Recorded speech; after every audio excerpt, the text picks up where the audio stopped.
Bismillahirrahmanirrahim. Alhamdulillahirabbil alamin wassalatu wassalamu ala sayyidina Muhammadin sayyidil mursalin wa ala alihi wa ashabihi ajma'in. Qala al-musannifu Syekh Ibnu Malik rahimahullahu taala wa nafa'ana bihi wa bi ulumihi fid dharain amin.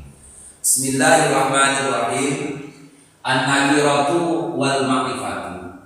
Ini adalah isim nakirah dan isim ma'rifah. Isim nakirah adalah nakiratun qabilu al-mu'akhirah awakiun mauqi'ama qadukira. Isim yang bisa menerima adanya hal dan hal tersebut memberikan bekas kemakrifatan, atau isim tersebut tidak bisa menerima hal tetapi pengganti daripada isim tersebut bisa menerima hal, yaitu seumpama lafaz adhu yang bermakna sahib. Ini adhunya sendiri tidak bisa menerima hal, tetapi sahibun sendiri itu bisa menerima hal. Jadi adhu walaupun tidak bisa menerima hal adalah merupakan isim nakirah.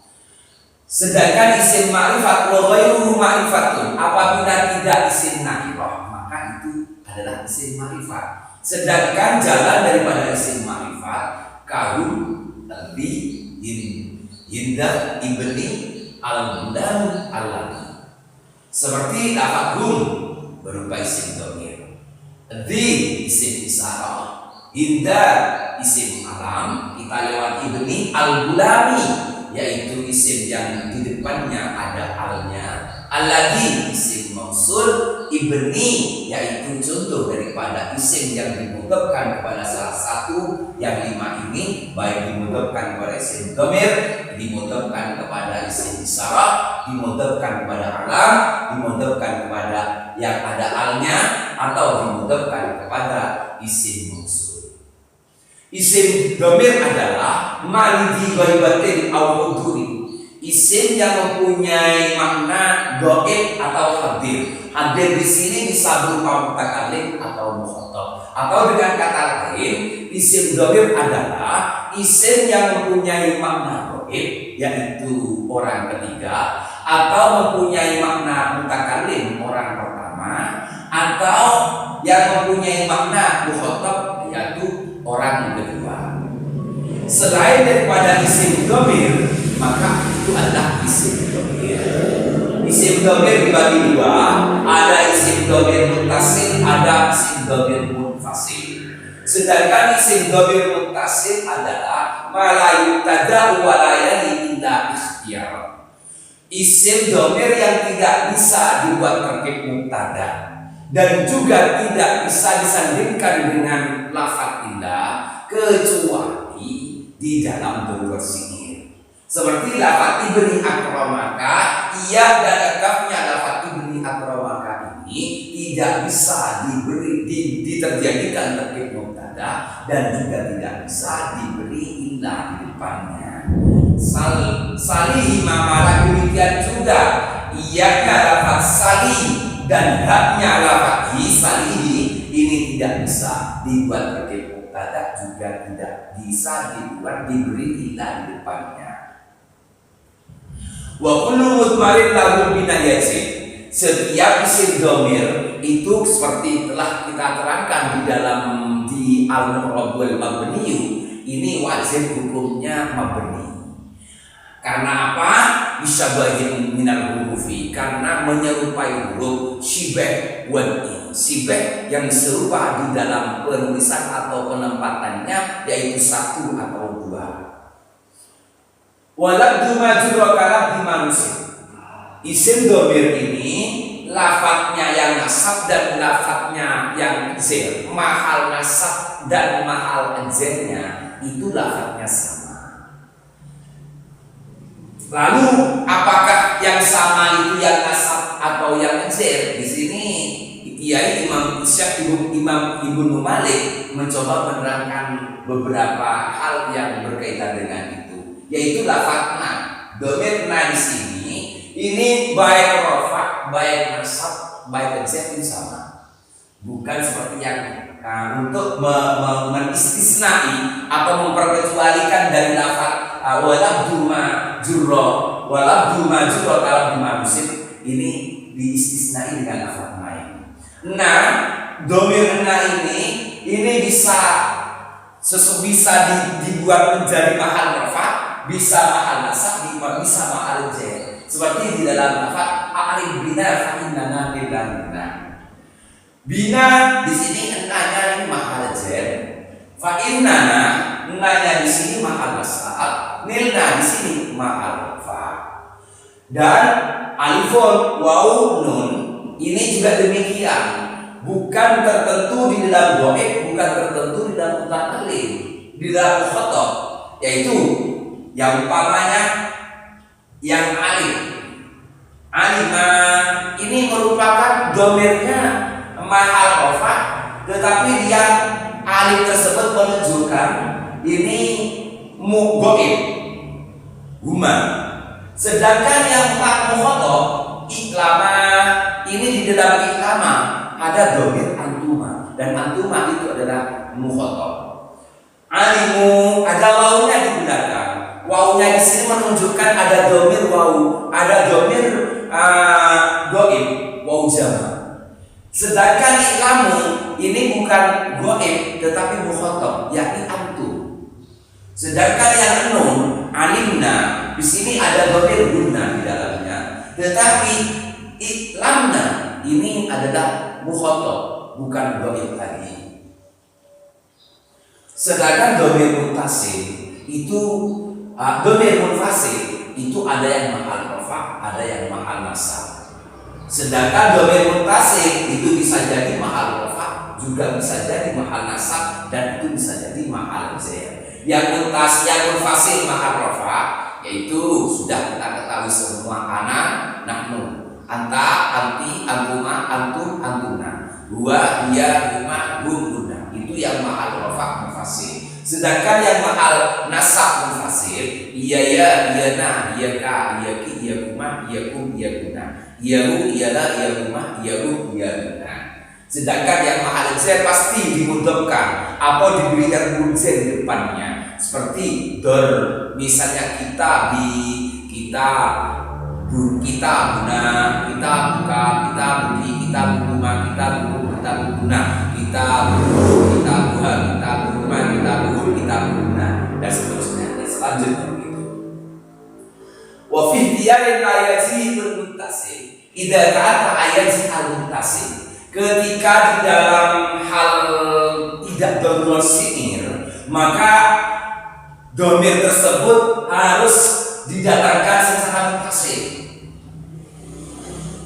Tidak boleh secara munfasil. Apabila masih dimungkinkan, masih bisa dengan mendatangkan domir yang terpampang, tidak terpisah, yang gandeng, yang muttasil, maka harus mendatangkan dengan yang muttasil. Kecuali apabila tidak bisa mendatangkan domir yang muttasil, maka di situ kita beri dengan domir munfasil.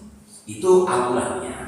Tetapi di dalam lafaz selanjutnya sin ausi ini diberi pilihan, boleh mendatangkan yang muttasil, boleh yang mendatangkan yang munfasil. Yaitu seperti lafaz sani, yaitu fi'il mempunyai maf'ul dua. Maf'ul pertama dan maf'ul dua bukan terbuat dari tarkib mubtada khabar, dan ini merupakan domir semua. Maka domirnya di sini ini boleh memilih apakah itu dimuttasilkan semua atau satu muttasil dan yang satunya munfasil. Ini sin ausi, boleh yang muttasil atau dimunfasilkan. Sedangkan lafaz kuntuhu yaitu arwah tani ini merupakan apabila ada kalimat atau fi'il yang mempunyai mubtada khabar atau mempunyai maf'ul dua, yang maf'ul dua tersebut terbuat dari tarkib mubtada khabar, maka apabila itu merupakan isim dhamir semua, maka menurut Imam Sibawayh ini sebaiknya dimuttasilkan semua. Kuntu yaitu lafaz dhamir ana dan dhamir iyahu yang menempel kepada kudu ini semuanya dimutasilkan. Ini menurut Imam Sibawayh. Tetapi menurut Imam Ibnu Malik, yang satu mutasil, yang satu munfasil. Ini untuk ini menurut Imam Ibnu Malik demikian. Demikian juga lafaz khitan ini, yaitu fi'il yang mempunyai maf'ul dua, yang maf'ul pertama dan maf'ul dua tersebut terbuat dari terkait mubtada khabar, maka menurut Imam Sibawayh ini harus dimutasilkan khitan ini. Sedangkan menurut Imam Ibnu Malik ini dimunfasilkan khitan iya. Selanjutnya di dalam domir itu kita kenal ada istilah rutbah, yaitu pangkat. Pangkat yaitu yang pertama yang harus dikedepankan untuk di dalam bahasa Arab ini adalah mutakallim, harus didahulukan. Yang nomor dua di belakangnya adalah khotob, dan yang nomor tiga adalah ghaib. Nah, ada aturannya, wa qaddimin akhassa fi ittisalin wa qaddiman ma syi'a fi ittisalin. Ketika domir tersebut berkumpul di dalam suatu kemutasilan, maka yang lebih khus itu yang harus dikedepankan. Kecuali apabila tidak mutasil, munfasil, maka boleh dipilih. Seperti lafaz a'taitu kamu. Ini di dalam kemutasilan, di dalam yang tidak terpisah, maka harus turun. Ini mutakallim, mukhatab, dan ghaib. A'taitu tunya mutakallim, tekannya mukhatab, ghaib, dan itu harus sama dengan rubahnya. Ini mutakallim, mukhatab, ghaib. Tidak boleh mutakallim, ghaib, mukhatab, atau ghaib, mukhatab, mutakallim dibolak-balik, tidak boleh. Wa fi ittihadil rutbatil zat faslah wa qad yurihul ghaibu fihi waslah. Ketika ada isim domir yang sama rubahnya tetapi di dalam kemunfasilan ini, maka diperbolehkan untuk dipisah, seperti lafaz a'taitu, a'taitani iya. Ini antara ini dipisah. Sedangkan itu apabila pangkatnya sama dan lafadznya sama. Pangkatnya sama dan lafadznya sama, maka harus dipisah. Tetapi ketika pangkatnya sama dan lafadznya sama dan itu adalah ghaib, maka diperbolehkan untuk dimutasilkan. A'taitu huma hu. Dan huma di sini dan hu ini pangkatnya sama, yaitu sama-sama ghaib. Tetapi lafadznya lain. Antara huma itu orang dua dan hu itu orang satu. Maka di sini diperbolehkan untuk dimunfasilkan. Yang terakhir adalah nun wiqayah yang dibahas di dalam bab dhamir ini. Nun wiqayah adalah nun untuk menjaga supaya fi'il tidak dibaca kasrah. Karena fi'il ini apabila dibaca kasrah dimungkinkan untuk samar, untuk menyerupai bacaan z, sedangkan fi'il tidak mempunyai i'rab z. Maka untuk menghindari tersebut didatangkanlah nun wiqayah apabila ada fi'il di belakangnya diberi yang mutakallim. Tetapi di dalam fi'il yang nasib seperti lafaz laisa, fi'il laisa ini ketika diberi yang mutakallim maka ada dua pilihan. Tetapi lebih banyak membaca laisa ketimbang dibaca laisi tanpa nun wiqayah. Urusan nasib, urusan amil nawasib, urusan amil yang merubah mubtada dan khabar selain laisa, ini adalah hak laita. Laita yaitu tansibul isma wa tarfa'ul khabar. Ini apabila diberi diberi ya mutakallim di akhirnya, maka lebih banyak diberi nun wiqayah. Jadi bacanya laitani. Ada sih lafaz laiti itu ada, tetapi itu hanya sedikit. Sedangkan lafaz la itu yang paling banyak diberi langsung yang mutakallim tanpa ada nun dibaca la'an itu yang paling banyak. Sedangkan dibaca la'an diberi nun wikoyah itu adalah hal yang sedikit. Sedangkan inna, anna, ka'anna, lakinna ini teman atau saudara daripada laila dan la'anna ini pun mukhayyar.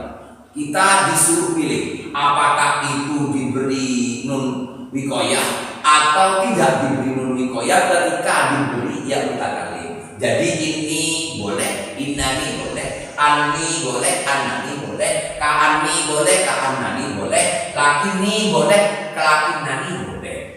Kun mukhayyar, kita disuruh pilih. Ini adalah semua huruf. Tetapi huruf ini huruf nasib, bukan huruf ezer. Huruf ezer cuma ada dua. Ini yang dimasukkan ke sini adalah min dan an.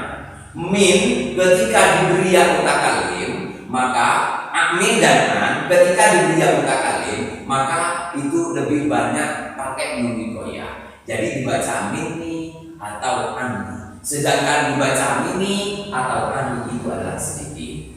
Sedangkan yang terakhir lafaz ladun, qad dan qad ini ketika diberi yang mutakalim, ini yang paling banyak diberi nun wikoyah. Jadi ladunni ini yang paling banyak dengan nun yang ditasdid. Sedangkan membaca laduni, ilmu laduni itu sedikit. Sedemikian juga lafaz qad ketika diberi yang mutakalim, maka yang paling banyak adalah diberi nun wikoyah. Ketika diberi yang mutakalim, paling banyak diberi nun wikoyah. Jadi dibaca qadni atau yang sedikit adalah qadi. Dan qad demikian juga diberi nun wikoyah qadni, sedangkan qadi itu adalah hal yang sedikit. Demikian, mudah-mudahan bermanfaat. Wallahu a'lam bishawab.